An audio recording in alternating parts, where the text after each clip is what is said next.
Hallo almal, baie welkom by hierdie week se episode. Dit is binnekort Valentynsdag en ek wil vir julle hierdie oulike grimeervoorkoms wys.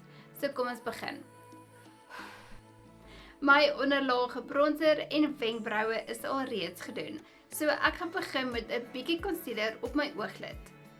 Dit gaan seker maak jou oogskarie bly langer aan en gaan ook daardie rooi aartjies op my ooglid verbloem.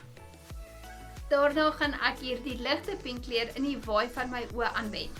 Ek gebruik 'n blending borsel om enige harde lyne te versag.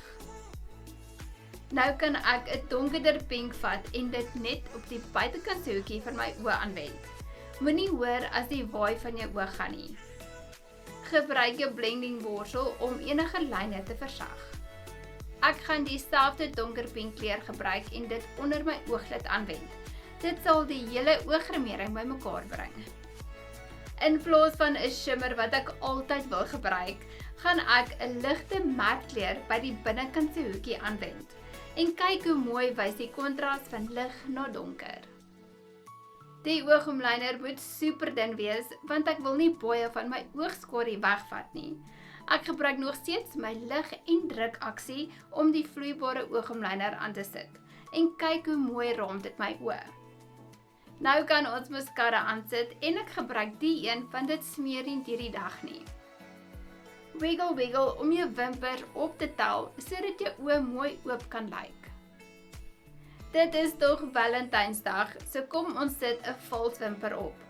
Ek gebruik 'n tweezer om seker te maak dat ek die valswimper so naby as moontlik aan my eie wimpers sit. Hierdie wimpers is so lig en natuurlik. Ek wil verseker nie lyk soos 'n kameelperd nie. Tyd vir 'n blosser en dit gaan my gesig ophelder. Ek gebruik 'n pink blosser en wend dit aan net bo my bronzer en versprei dit na die appels van my wange. Al wat oorbly is lippies. Ek gaan 'n lipbotlet gebruik en my lippe omlyn en daarna 'n lipglans oorsit.